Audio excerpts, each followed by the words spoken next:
Mr. G, all right, this is Sunday grading time, and I just want to show you some of the techniques and some of the work that the students are doing. We're in November. It's after Thanksgiving. It's November 26th on a Sunday, and this is what I do. I spend my Sundays grading. It's awesome being a teacher. No, I don't mind because the kids are doing great work. All right, here we go. Okay, so give you for instance, right? Let's say you click on this. This is Google Classroom. If you go back here, these are all the assignments. The students see this. So this is the name of the class. And then what happens is you scroll down. Let's say, well, Wednesday was cleanup day. Those are announcements. Take a photo of the inside of your project. Okay. And then let's see, schedule for, here's the schedule. They just needed to know that. There was an odd week because of Thanksgiving. And then comes what we call the 5-foot drop. That was the end of the project.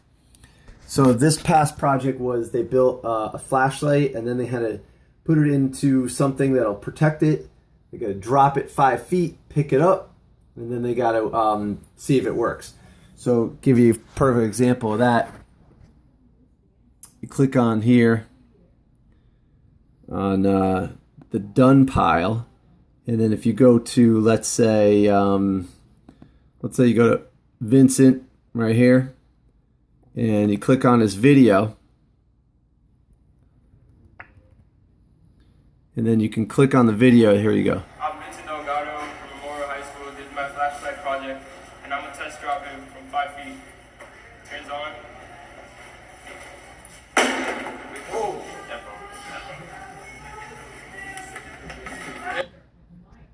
So there you go. So that's the video evidence that their project works. And then I assign a grade to that. But they also, every week they also have to do a before and after document. So what that means is that every day you come into the class and you take out your project, you put your stuff on the table or whatever, you take a before photo, do your work, and then afterwards you would take an after photo. And this shows progress. Even if it's small, there's always progress, and that's like a super important component to my class. It's basically my way of seeing what you're doing, keeping track, and then also for your own documentation, like the student's documentation, and then also that there's not much pressure to get stuff done. It's just a matter of making progress forward. That's the pressure. I want them to move forward. The class, if they come to class, they're just hanging out. This is not good for anyone.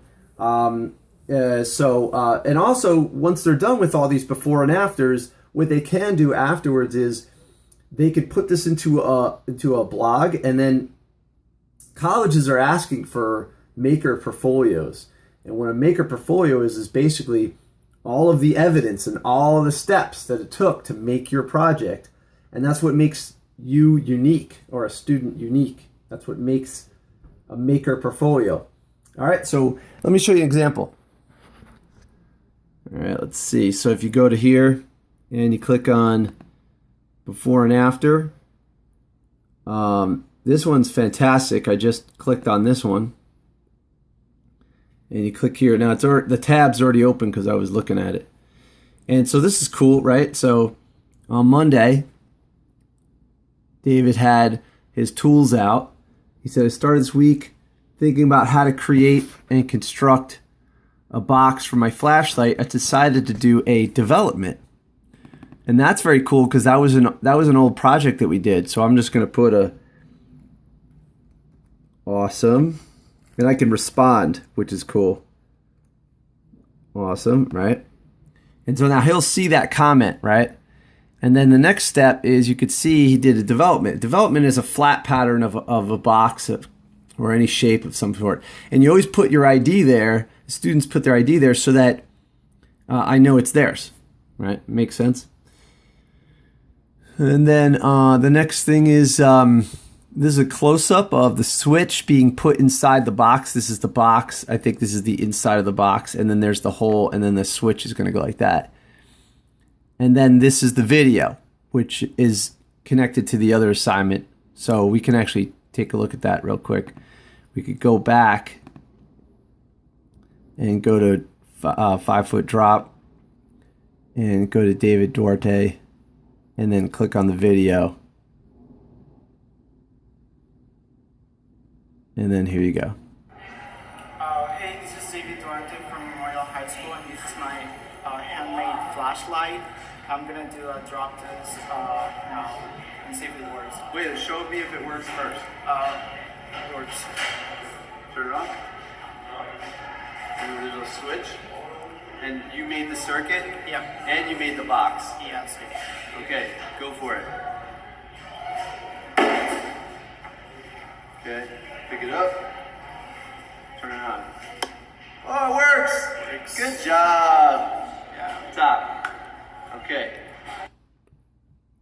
So as you can see, it's great for everyone involved. It's great for me as a teacher because I get to see the evidence of what my students are doing.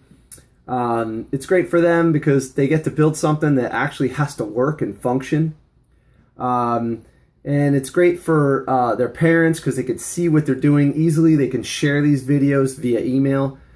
And it's great for the school because then other students can see what they're doing, or other students or teachers from other districts can watch this video, and I can share all these with, if you're interested, I can email you these portfolios. Once they make them into a blog, I can share all that. So if you're a teacher from another district and you're curious how this works, or you want to see some of the examples, then you could share it with your students. I mean, the idea is that we're all here to help each other, and so this is a great way of documenting. So basically, to review, we have the before and after photos. That's 2 photos a day plus a description. Then you have some events, which I call, I guess, like a deadline. So that would be the 5-foot drop for this particular one. And then you have Google Classroom is how we manage the whole thing. And then what I do is, the next thing is go back here and go to here. And so I think David did a really good job. So I'm going to put his score. It was 4 points a day, and there was only 3 days that week. So that's a 12 out of 12. And I'm going to say to him, I'll type in, hey, good, really good job. I really like how you're doing things, da, da, da. Okay, so, all right, I'm Mr. G, and that's how I do grading. There's just one example. If you have more questions about it, please feel free to reach out. I'm more than willing to share my grading techniques with other teachers or other students and find out how to, if you want to find out how I do this. Okay, all right, I'm Mr. G on a Sunday. See you later.